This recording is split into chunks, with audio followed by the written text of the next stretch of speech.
Bueno, como les prometimos, vamos a hablar de gestión sustentable y para eso ya estamos acá en el piso con Fernando Pasarelli, que es coordinador de Valor RC más Competitividad del programa de AMIA, BID y FOMIN, que ya lleva 10 años trabajando en la gestión sostenible de la cadena de valor. Y también estamos con Ignacio Sabino, que es gerente de comunicación corporativa y asuntos públicos de Henkel para Argentina y Chile. La idea es, bueno, contar un poco el trabajo que hacen en la cadena de valor, bueno, cuáles son los desafíos, cómo lo llevan. Y acá también tenemos un poco de auditorio de lujo, porque está también el flamante presidente de Henkel, Federico Schorer. Mi pronunciación alemana no es fuerte, acá tal vez Ignacio pronuncia mejor seguramente, pero bueno, con auditorio de lujo también para ver un poco de qué se va a charlar acá. La verdad que la cadena de valor es un gran tema, pero bueno, primero saluden, bienvenidos, muchísimas gracias por acompañarnos hoy. Bueno, muchas gracias Estefanía por la invitación, por la convocatoria y bueno, espero que sea de provecho el momento que podamos compartir. No, un placer. La verdad que hay mucho para hablar. Justo hoy pensaba, digo, el programa ya lleva 10 años y digo, bueno, en su momento cuando se lanzó el tema de cadena de valor estaba mucho en los diarios también, ¿no? Estoy pensando como problemas con grandes proveedores de Asia, hasta incendios en talleres clandestinos, digo, como que hoy tal vez no está tanto por suerte, ¿no? Estos temas en la agenda de los diarios por problemáticas, pero creo que en su momento era como un tema sensible.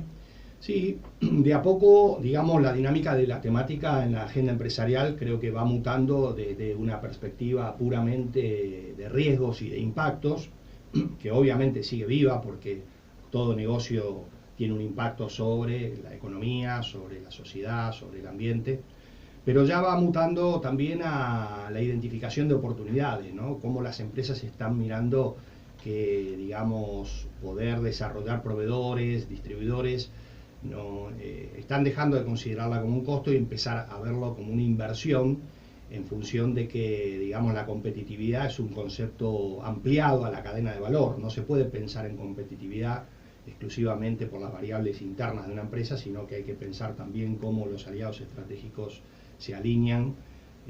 Así que bueno, eso lo festejamos y festejamos también que muchas otras empresas están también integrando conceptos de sostenibilidad en su gestión de la cadena, ¿no? Y contanos básicamente un resumen, igual lo vamos a ir charlando todo el programa, pero digamos, ¿en qué consiste el programa? ¿Cuál es el acompañamiento que hacen a las empresas y a su cadena de valor? Bien, la iniciativa nuestra tiene como dos enfoques, uno que tiene que ver con la gran empresa o la empresa convocante, nosotros la solemos llamar en la jerga la empresa ancla también, que es un poco la que convoca a sus proveedores o distribuidores para el trabajo que también hacemos.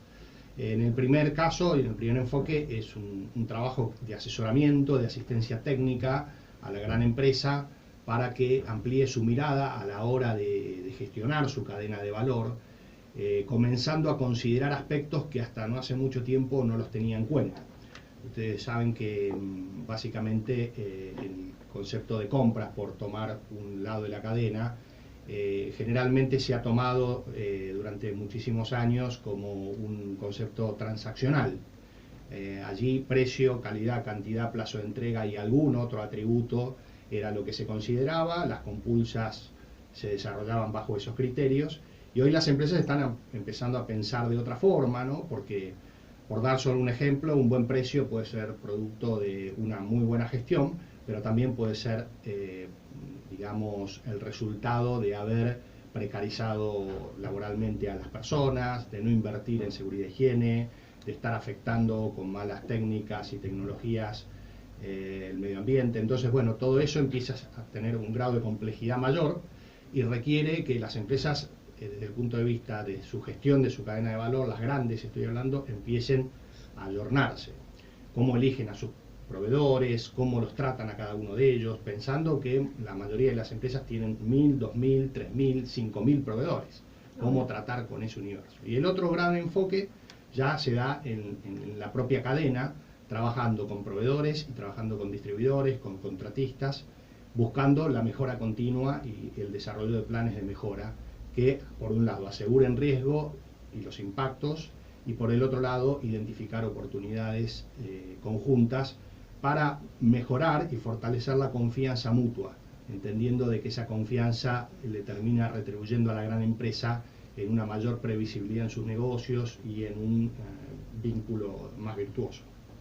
Ignacio, y desde Henkel, ustedes, si no me equivoco, estuvieron ya como en 2 ediciones, ¿no? En 2015, 2016 y después 2017, trabajando. ¿Cómo es un poco la experiencia con la mirada de la gran empresa de hacer este ejercicio de revisar la cadena, digamos, tanto hacia arriba como hacia abajo, ¿no? En proveedores, en distribución y ver, digamos, cómo se puede volver esto más competitivo y más sustentable a la vez? Sí, Estefanía, te cuento un poquito cómo fue el origen y cómo llegamos a Valor. Dale. En realidad. Para Henkel la sostenibilidad, la verdad que no es algo nuevo, siempre está anclado en sus valores corporativos. Para que tengas una idea, dentro de su propia historia, en el año 1900 la empresa tenía un comedor en la planta. En 1940 tenía un jardín de infantes para las obreras que trabajaban en su planta en Alemania. En 1959 ya empezó con chequeos ambientales. En 1992 ya publica su primer reporte medioambiental, que después devino en su reporte global de sustentabilidad, llamamos por 28 ediciones. Impresionante. Entonces tengo la suerte de trabajar en una empresa que globalmente se toma esto en serio. Y desde el punto de vista del abastecimiento, en 2011 Henkel, junto a otras 5 empresas de la industria química, creó una iniciativa que se llama Together for Sustainability.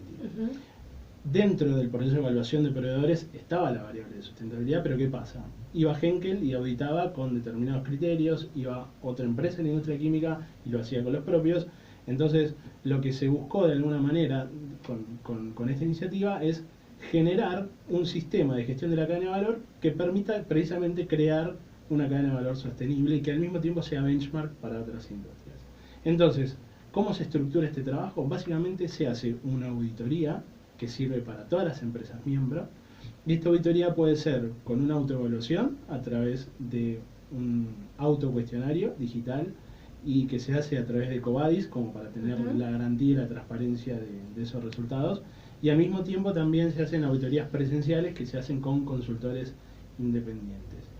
Esto se creó en 2011, hoy por hoy ya son 23 las empresas miembros, o sea, ha crecido exponencialmente, se han hecho más de 10.000 auditorías, y esto en 2015 arribó a Latinoamérica, cuando obviamente, más allá de nuestros procesos habituales, este nivel de auditoría que realmente tiene 5 módulos y toma elementos del Pacto Global, de la Organización Internacional del Trabajo, de ISO 26000, del propio Programa de Cuidado Responsable de la Cámara de Industria Química y Petroquímica, hizo un sistema de auditorías en 5 módulos y claro, cuando llegó a nuestros proveedores locales, pymes locales, obviamente había cuestiones que necesitamos, identificamos la necesidad de acompañarlos en ese proceso de auditoría y certificación. Así llegamos a Valor. En el año 2015 Valor tuvo la flexibilidad de establecer un programa de capacitación basado en esos 5 módulos para que lo puedan afrontar. Tuvimos una selección basada en nuestra propia gestión de riesgos, empezamos con proveedores estratégicos, como es... Eso te iba a decir, ¿cómo eligen, digamos? Porque a veces pensás, bueno, porque es un insumo crítico o vas al que tiene más volumen, ¿cómo elegís a quién, digamos, con quién trabajas, a quién acompañas más?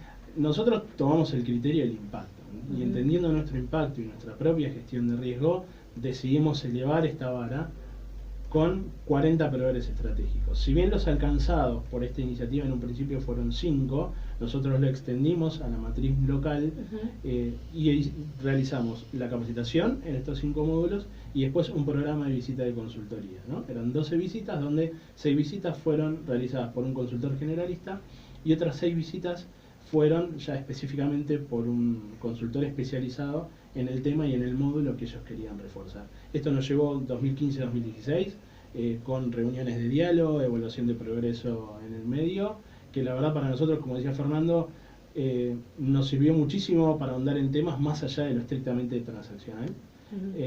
Y ya en 2017 y 2018 decidimos dar un paso hacia adelante en lo que es la cadena de valor y empezamos a hacer la capacitación a distribuidores. Claro, porque uno puede ser como aguas arriba o aguas abajo, ¿no? Un poco la mirada de la cadena.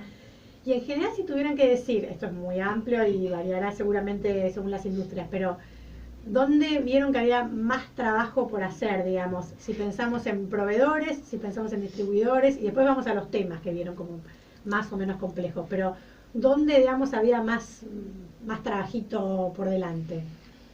Y haciendo una comparación entre cadenas, nosotros ya tenemos 10 años de trabajo, 23 empresas que han de alguna manera probado el modelo, para que se den una idea, llegando a más de 400 pequeñas y medianas empresas de la cadena de valor, con unas 5.000 horas de capacitación y 4.500 horas de asistencia técnica. Entonces es un background que nos permite sacar algunas conclusiones. A ver, básicamente, bien lo dijiste vos, es muy diverso. Para nosotros trabajar, por ejemplo, con una empresa como Henkel es un placer, un lujo. En muchas cosas ellos aprenden de nosotros y en muchas otras es al revés, la verdad es esa, porque se ve, digamos, la cultura imperante que ellos tienen de su casa matriz y de toda la historia que traen. Y después trabajamos con empresas que tal vez no tienen una impronta tan fuerte, digamos, en estos trabajos, pero cada una tiene su particularidad y obviamente hay influencia de esa particularidad. Cuando uno baja al terreno de las pymes, yo diría que hay mucho todavía de refuerzo en materias esenciales. ¿A qué llamo materias esenciales? Diría, bueno, trabajar mucho sobre management y conducción. En general ese es un trabajo fuerte que se hace, lo que se suele llamar gobierno corporativo. Nosotros evitamos llamarlo así para ser más amigable el término, ¿no? Porque si no parece que hablamos de corporaciones, pero es management, es conducción, todo lo que tiene que ver con prácticas laborales, y diría también la cuestión del ambiente es un aspecto, y ahí hay un criterio que es muy sencillo de entender, que todo aquello que se acerca, digamos, al cumplimiento legal, generalmente es por donde primero las empresas quieren ir, como para poder estar medianamente en forma en cuanto al cumplimiento legal. En una base de donde arrancar, ¿no? Y de ahí en más, bueno, pensar en futuros ciclos, porque esto es un poco el modo de trabajo, hay ciclos de trabajo y entonces la idea es plantar la semilla, pero que después eso sea, digamos, algo que continúe, ir por otras dimensiones más consideradas blandas. Y digo consideradas porque muchas veces en el trabajo uno se da cuenta que finalmente esas dimensiones que parecen blandas son las que terminan impactando sobre, digamos, toda la gestión de la pequeña y mediana empresa. Y es un desafío. La gran empresa, a través de estos ejercicios, se tiene que repreguntar muchas cosas, digamos, ¿no? Y después, bueno, tratar de transmitirlo a las pymes, y es un ejercicio, como decíamos, de tratar de ejercitar la confianza mutua, ¿no? De esto se trata. Esto me imagino que debe haber como muchos descubrimientos en los 10 años del programa, y ustedes en la experiencia que tuvieron, que también es bastante larga, digamos, de repente encontrarse con una pyme que no se imaginaban que hacía las cosas bien, digamos, porque hay muchas pymes que a veces la escala puede jugar a favor o en contra, pero a veces el tamaño chico también ayuda a poder implementar rápido. De repente, de algún caso, a ver si se acuerdan de una pyme que cambió, o sea, bueno, venía con unas prácticas como bastante rústicas, pasó por el programa y la verdad que es otra empresa, o alguna que venía con buenas ideas que le faltaba un empujoncito. ¿Cómo vieron esto desde los casos cotidianos? En el caso de Henkel, la verdad que fue sorpresivo en muchos aspectos. Vos en la pregunta anterior mencionabas que se trabajó. Nosotros no impusimos un criterio único porque en realidad cada empresa tiene su realidad. En nuestro caso, la variable común fue la de trabajo de derechos humanos a la hora de gestionar, no porque no haya nada complejo, sino porque obviamente hay temas que sí o sí necesitan estricto trabajo, no solo en temas de beneficio, trabajo registrado, que eso ya estaba por sentado, porque si no, no pueden ser proveedores de otra forma, pero también cómo trabajan enfoques de género, cuestiones de inclusión. Nos hemos encontrado con casos que ya lo venían trabajando. También hay empresas que, por más que Henkel en el mundo tiene 50.000 empleados, en Argentina nuestra operación está muy dedicada a lo que es el B2B, adhesivos industriales específicos para distintos tipos de productos de nuestra vida cotidiana, y somos 140 personas. Y teníamos un distribuidor que tenía 150, o sea, el distribuidor era más grande. A la par. Claro, tenía una estructura más grande que la nuestra incluso, y bueno, la verdad que la transferencia de conocimiento fue mutua. Un caso por ahí más emblemático, incluso lo conversamos antes de ingresar con Fernando, porque vemos día a día el progreso que tiene, es nuestro proveedor de comedor, o sea, quien alimenta día a día a todos mis compañeros. Empezamos con un proveedor en nuestra planta de Chivilcoy, decidimos desarrollar el proveedor local, y sumamos nuestras oficinas administrativas. Entonces él tuvo todo un trabajo más allá de fue lo como que un fue voto la de variable. confianza, ¿no? También de Un poco eso, y también el hecho de que ayudarlo a ordenar a la gestión del negocio como tal, más allá de las variables de sostenibilidad que obviamente estaban implícitas. Y después, bueno, ver casos en las reuniones de diálogo de empresas que habían adoptado códigos de conducta, poder tener enunciada su visión, su misión, sus valores corporativos, cómo cascadearlo a sus equipos y cómo de alguna manera también alinear ese nivel de gestión, y al mismo tiempo en muchos casos hemos analizado también cómo podemos sumarlo en iniciativas sociales que ya tiene Henkel. Entonces también es una muy buena oportunidad para generar sinergias que por ahí la pyme como tal no tiene su andamiaje, su estructura como para hacerlo posible, pero sí puede sumar ideas o trabajar conjuntamente con instituciones de base a la hora de pensar estrategia de inversión social privada. Entonces la verdad que fue una interesante. Sí, el modelo te va obligando, por así decirlo, te va llevando a pensar, digamos, en la integralidad, digamos, ¿no? Yo pensaba, por ejemplo, a veces uno dice, bueno, ¿qué incidencia puede tener sobre el negocio, el comedor, digamos, ¿no? Y bueno, yo no quisiera estar en un plantel de colaboradores en donde comen mal o tarde, o no, porque el humor, digamos... No desestimemos el valor de la comida. Sí, el humor puede cambiar mucho y quierase o no, digamos, la productividad tiene que ver también con el humor de las personas. Y entonces, ni hablar de, bueno, cuando pensamos en comer saludablemente para la segunda mitad del día que también sea productiva, ¿no? Pero todos esos aspectos que parecen, por así decir, blandos, como decía recién, terminan siendo factores que terminan incidiendo en alguna proporción. Y después lo de las pymes, yo siempre digo, cada vez que tengo la oportunidad de dar un mensaje, que si una pyme en la República Argentina, digamos, vivió 5 años, tiene que estar haciendo muchas cosas bien. La verdad es esa. Es un ejercicio constante de supervivencia. La verdad es esa, tiene que estar haciendo muchas cosas bien. Entonces, a veces desde dónde podemos ayudar o cooperar desde nuestra función. No tanto de implantar buenas prácticas, que muchas de ellas las vienen teniendo, sino de hacer de eso un sistema, algo sistémico.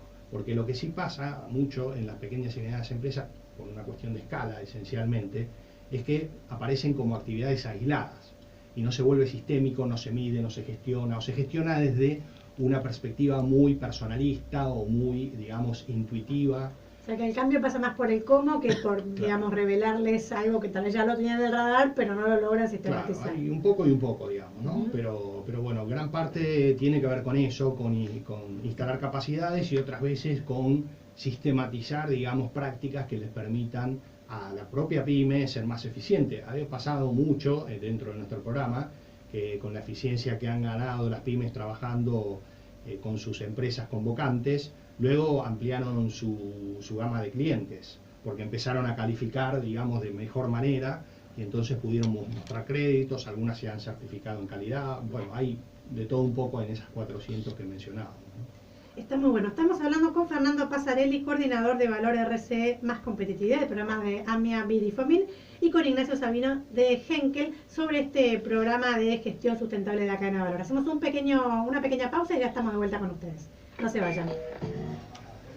Bueno, seguimos acá hablando de cadena de valor, que es como un gran tema, cadena de valor y pyme, ¿no? Que son como los grandes desafíos aún existentes en materia de sustentabilidad, ¿no? Siempre cuando hablamos de cómo las grandes empresas pueden contagiar y seguir empujando a las pymes en temas de sustentabilidad, y ya la pyme de por sí también es como un gran desafío por muchos de los temas.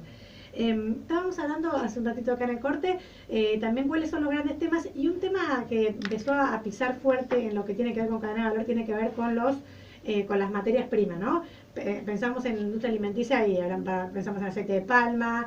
Bueno, hay muchos insumos críticos en el mundo en los que está puesto el ojo, digamos, para ver cómo se garantiza su sustentabilidad a futuro. Y bueno, justamente acá nos estaban contando también, Ignacio, qué es lo que pasa en Henkel a nivel global, ¿no? Porque el tema de los insumos a veces se define más en la matriz global, ¿no? Sí, exacto, tiene que ver un poco con cómo distribuye Henkel sus negocios y su centro de producción.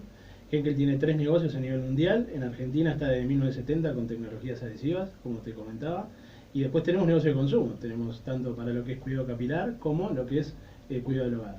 Y gran parte de los insumos provienen del aceite de palma y el aceite de semilla de palma. El aceite de palma sin saber. Exactamente. Y es algo que, bueno, Henkel también viene trabajando con este enfoque un poco más desde la base. O sea, trabajando con los agricultores, empezó trabajando en Honduras, ahora también con áreas de plantación en Colombia, o sea, es América Latina una gran fuente de recursos naturales, y el enfoque en ese caso lo está abordando con la Fundación Solidaridad, donde lo que busca básicamente es mejorar la gestión sostenible de la plantación como tal, pero también mejorar las condiciones de trabajo, al tiempo que al eliminar intermediarios paga un precio mucho más justo.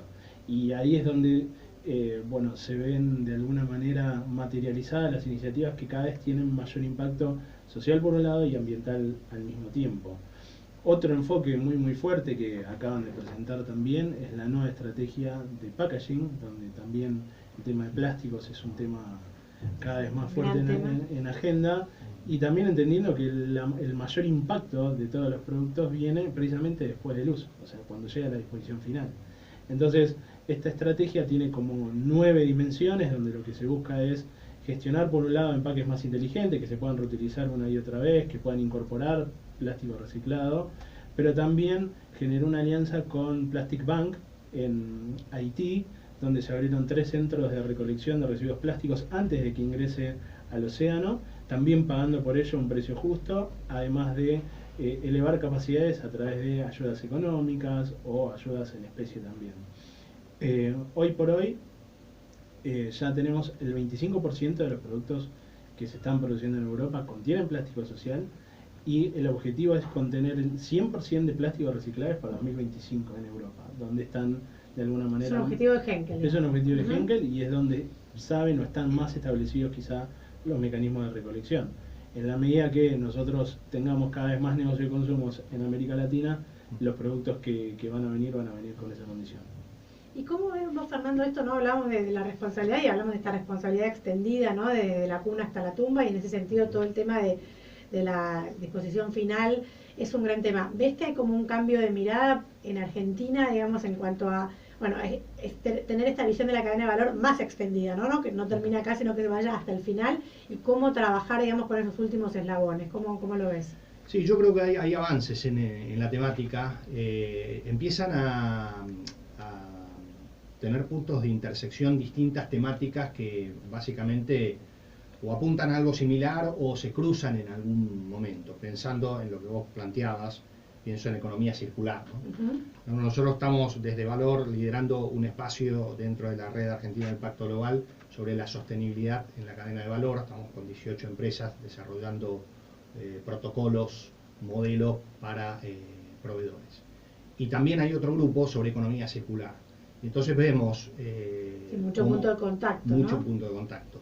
Y claramente, bueno, si uno remite a la reciente publicación de la guía ISO 20400 sobre compras sostenibles, aparece muy fuertemente el concepto de ciclo de vida del producto o servicio, que básicamente lo que invita a ese concepto es a pensar de manera extendida un poco lo que vos planteás, ¿no?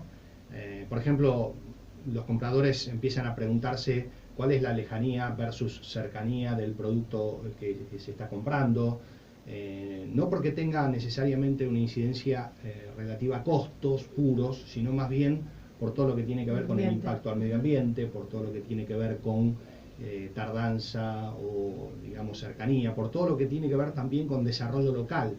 Está es muy afín el concepto de desarrollo local, esa idea de decir, bueno, si la operación se nutre y se abastece de productos y servicios cercanos, siempre va a tender a ser más sostenible que si lo hace de parámetros lejanos, ¿no es cierto? Así que todo eso está funcionando. Hay todavía, digamos, camino por recorrer, diría yo, porque toda la matriz de negocios, yo diría de hace décadas, está montada sobre la economía lineal, esto hay que decirlo también. Y es un enorme desafío, digamos, modificar esto para empezar a ver, por ejemplo, valor comercial de los residuos, cuando antes era un costo puro para muchas de las empresas. Es un cambio de mirada. Todo lo que estamos hablando, ¿no?, implica como grandes cambios culturales, de paradigma, impresionantes. ¿Y qué pasa? Hablamos un poco de las auditorías, nos contaban la experiencia también con esta alianza, y bueno, también el programa tiene la pata, ¿no?, de capacitación, de acompañamiento, de asesoría, y también algunas auditorías. digamos, cuando se da este dilema, ¿no? En de repente, bueno, querer como acompañar a una pyme, que queremos que se desarrolle, como ustedes contaban en el caso del comedor, un voto de confianza, por otro lado, prácticas que pueden estar por fuera de lo que uno desearía. Digamos, ¿cómo manejar esto? Porque también entran como dilemas sociales, y bueno, hay gente que podría perder su trabajo, que se queden sin una compañía grande. ¿Cómo se maneja esto de cuando hacen el trabajo con distintas compañías? ¿Hasta qué punto se puede apuntalar y cuándo decir, bueno, no hay manera de que podamos llegar a un acuerdo en cuanto a tener una filosofía de trabajo similar? Lo que nosotros vemos es que es un proceso de acompañamiento y que va en el tiempo, digamos, ¿no? O sea, una empresa puede trazar un camino, digamos, y con su poder de compra invitar a sus proveedores a alinearse con ese camino. Pero también tiene que pensar las implicancias de, digamos, el factor tiempo. O sea, la alineación no es un factor que muchas veces se da de un momento para otro. A veces hay, digamos, limitantes que hacen que eso sea un proceso. Entonces, bueno, yo creo que es un proceso muy dialogado.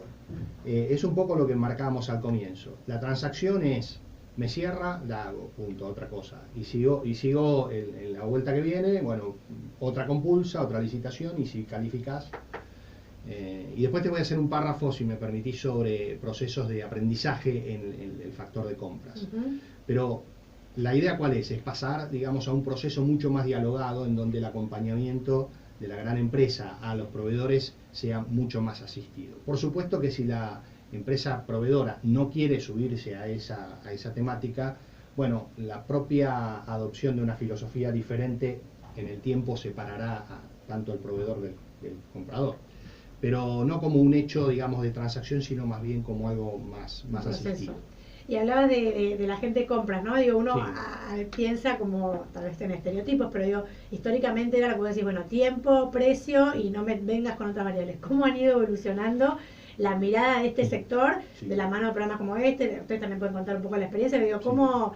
Porque tienen que agregar variables distintas, incluso pienso, no sé, en compras inclusivas. Digamos, vos decías, no, este tipo no me va a poder garantizar que producirme esta cantidad en este tiempo, y es como una especie de evangelización también, ¿no? Sí. Es un camino, un proceso hacia adentro de la gran empresa, porque el comprador también es un actor transaccional generalmente, ¿no? Tradicionalmente, que inclusive hasta se lo ve en ese rol y se lo estimula y se lo premia por hacer transacciones. Entonces, pasar de esa modalidad a una modalidad, digamos, de mayor valor agregado. Yo te decía, digamos, ¿qué pasa cuando una empresa participa de una compulsa y pierde?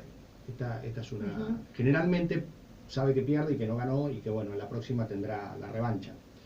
Hablo de un proveedor. Pero varias empresas en el mundo están mutando a pasar de ese concepto, que es transaccional puro, a un concepto de aprendizaje mutuo. Esto es decir, bueno, si vos perdiste, yo te voy a decir por qué perdiste, y con eso que yo te doy de devolución vos vas a poder armar un plan de mejoras que en la próxima compulsa te va a eso en general era top secret, ¿vale? Le trataba de sacar letra, ¿por qué quedamos afuera? Nadie te iba a decir, no puedo, escuchame. Claro, bueno, uno de los pilares es transparencia, rendición de cuentas, y esto de alguna manera va en esa línea. Por supuesto que hay negocios que son mucho más competitivos y la cultura del negocio también te dificulta pensar en esto, pero en la medida en que se van pudiendo generar estos procesos, digamos, lo que hay que pensar es cómo mejorar las cosas en el tiempo y no solamente cómo comprar hoy mejor. Totalmente. Ignacio, ¿querés contarnos un poco desde la experiencia de ustedes, digamos, qué resultados vieron, digamos, de este trabajo, un poco, como decía Fernando, más de cambiar, ¿no? De esto transaccional a hacer un proceso de acompañamiento? ¿Qué resultados vieron en el trabajo, por lo menos con las pymes que trabajaron? ¿Cómo les cambió el día a día? ¿Cómo cambió un poco la relación también con el área de compras, con estas pymes con las que tuvieron un vínculo distinto? Bueno, lo más concreto es que cuando un proveedor pasa por una auditoría de Trigger for Sustainability, tiene un puntaje y tiene una situación en todas las variables. Ahora, esa situación es accesible a las 23 empresas miembros. Entonces, quizá un proveedor que hoy solamente proveía Henkel o alguna otra compañía de industria química, hoy su valoración en sustentabilidad, que tiene un peso cada vez mayor a la hora de una decisión de compra industrial, sube. Y al mismo tiempo está disponible para todos los miembros. Entonces puede ser, bueno, esta empresa está bien calificada, ya pasó por todos nuestros procesos, tiene incorporada la gestión de la sustentabilidad en su día a día, Entonces, por lo tanto, es un proveedor elegible cuando yo tenga que cotizar o buscar un nuevo servicio. O sea, que han logrado en muchos casos ser más atractivos, o sea, generar nuevos clientes a partir de esto. Esta es una posibilidad. Ujú. Lo cierto es que cuando esto llegó en 2015, los primeros pasos por este sistema de auditoría, que obviamente está basado en normas muy exigentes, han calificado de determinada manera y después de haber pasado por el programa de valor, mejoraron su score. Entonces, eso es lo más concreto. Tenían un buen puedo punto de decir. partida para saber dónde tenían que mejorar y... Claramente. Y lo bueno es que, bueno, también se dan dentro del programa de capacitación estas reuniones de diálogo que también nos permite profundizar en temas y enterarnos e interactuar, buscar sinergias, potenciarnos de esto que hablamos, de temas ambientales y sociales que van más allá de lo estrictamente transaccional. Y volviendo un poco a cuando te referías a los temas culturales y cómo cambia, de veras que es un cambio sistemático y que lleva tiempo y que lleva un cambio. Henkel tiene una estrategia de sustentabilidad en el año 2030 con base en el año 2010 y tiene variables que trabaja que buscan agregar valor, que es lo que tiene que ver con las ventas, porque no se puede desestimar el desempeño de negocio del desempeño ambiental y social, lo que tiene que ver con salud y seguridad y las iniciativas de progreso social, y después tiene 3 áreas donde lo que busca es precisamente reducir su huella, que es lo que tiene que ver con energía y clima, materiales y desechos y agua residual. En su estrategia de innovación, Henkel linkea estas áreas de trabajo con un análisis de ciclo de vida. Entonces dice, bueno, donde yo puedo bajar el consumo de energía o el uso de agua por reemplazar una materia prima por otra, por cambiar el proceso, o incluso por desarrollar un proveedor o cambiar la tecnología con un proveedor, es ahí donde también, más allá del trabajo de capacitación y de transferencia de conocimiento, entran ya cuestiones tecnológicas, donde lo que se busca es precisamente impactar empresas grandes y empresas de la cadena en un eslabón de ese ciclo de vida que obviamente va a resultar en una mejora en el impacto ambiental o efectivamente trayendo más seguridad o permitiendo precisamente una compra inclusiva. En nuestro caso también, y en este sentido, hemos encontrado oportunidades de compra inclusiva, sobre todo en servicios. Nosotros teníamos, y te digo un caso muy concreto, tenemos servicio de masaje en la oficina 2 veces por semana. Todos nos queremos pasar a gente. Pueden trabajar de la casa, hay 50, el directorio es muy con Todos muchas más que mujeres. bienvenidos. Bueno, vamos Todos más que acá está Federico, le van a llegar un par de currículum. ¿Cómo es el mail? Independientemente de eso, tenemos en el edificio un consultorio médico y un kinesiólogo y lo daba ahí. Pero claro, uno está en el día a día y se olvida de decir, uy, hoy es el día que está el kinesiólogo, me tengo que anotar y demás. Entonces buscamos una manera de democratizar el servicio y justamente en una jornada de valor conocimos a la gente de Buenas Manos, sí, que ofrece servicio de masajes, tiene también servicio de frutas y verduras con gente con problemas audiovisuales. Y lo cierto es que ahora una persona no vidente transita todo el edificio, sector por sector, y nos hace masajes individualmente. Entonces, vale la redundancia, se hace un servicio mucho más accesible para nuestros compañeros y al mismo tiempo le estamos dando una oportunidad de trabajo. O sea, totalmente redondo, un win-win, digamos, Exactamente. Accesibilidad desde todos los puntos de vista. Y bueno, y eso junto con el área de compras también tratamos de identificar todas estas oportunidades, cuando tenemos que comprar un uniforme corporativo, regalos corporativos, o sea, tratamos de buscar que también sea en esa línea. Está muy bueno. Creció, ¿no? El tema de compras inclusivas, ¿lo ves, Sí, Fernando? sí, claramente, digamos, hay mucho por hacer todavía. Me parece que ahí el gran tema es nuestra poca cultura todavía a nivel nacional, digo yo, de asociatividad. Porque ocurre que cuando se disparan pedidos, digamos, de grandes empresas de ciertos productos o servicios, en productos pasa mucho más, las microempresas o las empresas emprendedoras o las empresas sociales rara vez pueden abastecer el nivel que requieren, y entonces nos falta ahí esa cultura de asociar. Que se puedan asociar varias y dar Exactamente. respuesta. Para que de alguna manera el costo unitario refleje la competitividad que necesita el comprador, y que se alcance también los volúmenes que están pidiendo, ¿no? Entonces ahí yo creo que hay una tarea, hay organizaciones de la sociedad civil que están trabajando en eso, tratando de asistir a estos microemprendedores y empresas sociales, pero me parece que hay un camino todavía por recorrer. Y si tuvieran que decir cuáles son los temas que, un poco ya lo vimos, pero a modo de resumen, los temas en los que todavía falta trabajar un poco, que ven, digamos que, bueno, hay trabajo por delante, ya sea un tema en especial, un área, un estilo proveedor, una industria, tal vez por la mirada más global de Fernando. ¿Qué dirían, digamos, en cadena de valor? ¿Se avanzó mucho en qué y qué falta, digamos? A mí me parece que el tema va escalando en la agenda por varias razones. O sea, muchas veces es, como se dice coloquialmente, una bajada de la casa matriz. Muchas otras veces es benchmarking, o sea, la empresa ve que su competidor principal atiende la temática. Otras veces son problemas que la empresa ha tenido por no gestionar adecuadamente su cadena de valor. Otras veces es liderazgo propio y puro, digamos, de las personas que están conduciendo la empresa. Yo creo que hay un camino a recorrer. Nosotros en estos 10 años nos preguntamos en varias oportunidades si somos pioneros o prematuros, ¿no? Porque cuando comenzamos hace 10 años estas temáticas tenían mucho menos volumen en las agendas empresariales. Pero hay. Y luego, bueno, hay que seguir trabajando, digamos. Es muy fuerte todavía el corto plazo en la Argentina y cómo las crisis impactan sobre que se atiendan cosas que no son percibidas como de primerísimo orden. Entonces, uno cuando piensa en la cadena dice, ah, bueno, es afuera de mi empresa, está más lejos, llega más tarde. Pero el afuera y el adentro cada vez más difuso, pero, claro, ¿no? Es como... Sí, cada vez se funde más. Entonces, bueno, se hace menos inevitable postergar iniciativas en la temática. Pero todavía falta en nuestros liderazgos asumir de forma más concreta, digamos, una posición que refleje en la inversión y en el presupuesto, porque esencialmente yo siempre digo, cuando uno quiere ver dónde están las prioridades de una empresa, vaya al presupuesto y ahí se encuentra la realidad más real que puede haber, ¿no? Un mapa clarísimo de las prioridades. Sí. Vos, Ignacio, ¿qué ves que quede por delante, ya sea por la experiencia de ustedes, qué trabajo les gustaría abordar en cadena de valor? Como si, bueno, hasta ahora venimos bien, pero bueno, el sueño es poder llegar a... ¿Qué dirías? Es una muy buena pregunta, porque son muchas las dimensiones a trabajar sí. y las que a uno le gustaría trabajar en simultáneo, pero muchas veces el concepto de la urgencia o de lo que apremia, según la institución y la coyuntura a la que vos mires, obviamente en una pyme te come la urgencia. Si en una empresa grande a veces sucede, en una pyme sucede y más.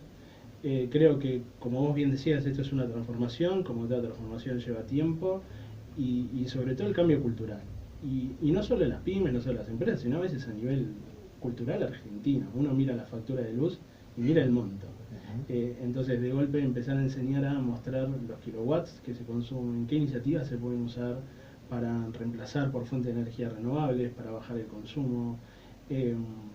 Son cosas que, bueno, uno las instaló con este programa. Entonces ya nuestras empresas, más allá de aquellas que estaban específicamente en el orden industrial, pero por ejemplo hasta en el comedor, cuánto se empieza a consumir de gas y todo eso, obviamente cualquier iniciativa de sustentabilidad tiene aparejado un ahorro de costos. Aunque al principio requiere una inversión, siempre después va a derivar en costos. Y bueno, esto a veces cuesta porque también es como decía Fernando, a veces el presupuesto tiene que ir para otro lado y no necesariamente en eso, pero creo que en la medida que se vayan incorporando con mucha mayor fuerza, convenciendo sobre todo a los líderes, porque esto es un factor clave. Acá ya lo tenés convencido porque está acá el presidente. Él es el responsable de la estrategia de sustentabilidad de Henkel a nivel local, ni más ni menos.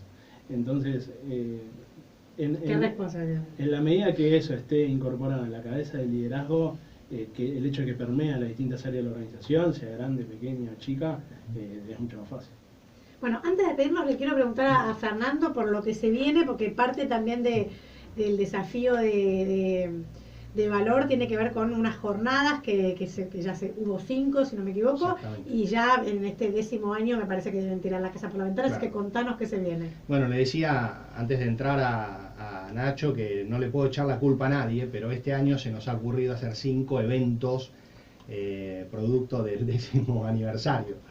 Digo esto porque imaginarán que organizar una jornada al año era todo un trabajo, 5 eventos es mucho. Pero bueno, en esencia, la semana que viene, el día 22, miércoles de 9 a 13, en el auditorio de AMIA, que es en Pasteur 633, pasó todo el aviso ya. Está muy bien. Nos vamos a reunir para la primera jornada que va a tratar la temática de la discusión de cómo la cuarta revolución está impactando en las cadenas de valor.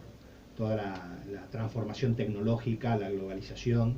Va a venir gente del Bidintal, que tiene un trabajo muy interesante llevado adelante, gente del CIPEC, va a venir gente, digamos, de distintos sectores a discutir cómo el impacto se espera que influya, y que ya lo está haciendo claramente, sobre el trabajo, sobre la educación, sobre la economía. Así que vamos a estar discutiendo eso. Es entrada libre y gratuita, y aquellos que quieran participar pueden ingresar, digamos, a la página de Valor en Google, lo pueden encontrar, programa Valor, de esa forma, e inscribirse, y es absolutamente gratuita. Y después las otras 2 jornadas, porque vamos a tener 3 jornadas y 2 workshops, y ahí se completan las 5 eventos, pero las otras 2 jornadas, ya en agosto, va a tratar la temática de cómo la temática de la cadena de valor está fuertemente impulsada en los radares de los inversores a nivel global, cómo los inversores están empezando a pensar y a preocuparse por el impacto en las cadenas de valor. No solamente le piden rendimientos a las empresas en sus balances y en sus cuentas, sino también cómo conducen su cadena de valor, empieza a ser esencial. Y la última, en noviembre, la última jornada, ya si seguimos vivos, después de tanta cosa, bueno, será sobre desarrollo local y cadenas de valor, cómo las cadenas de valor aportan desarrollo local, digamos, y eso yo creo que va a ser muy interesante. Vamos a tener casos locales a veces poco conocidos, pero muy, muy interesantes de poder verlos. Bueno, charlamos de todo, la verdad que es un tema, cadena de valor, que se viene hace rato, pero que me parece que ahora ya hay cosas para contar, y está buena la experiencia de Valor ya de 10 años, con el caso de Henkel acá, uno de los de primera hora también, y su cadena de valor. Así que les agradezco muchísimo que nos hayan acompañado, y bueno, seguiremos al habla para ver novedades que seguramente no serán pocas. Así que muchísimas gracias por acompañarnos hoy. A ustedes, muchas gracias por convocarnos. Gracias, muchas gracias. Un placer. Fernando Pasarelli, coordinador de Valor RC más competitividad de AMIA Bidfomin, y Ignacio Sabino, gerente de comunicación corporativas y asuntos públicos de Henkel para Argentina y Chile. Nos despedimos, nos reencontramos el próximo martes con mucho más de 3 mandamientos. Chao, hasta luego.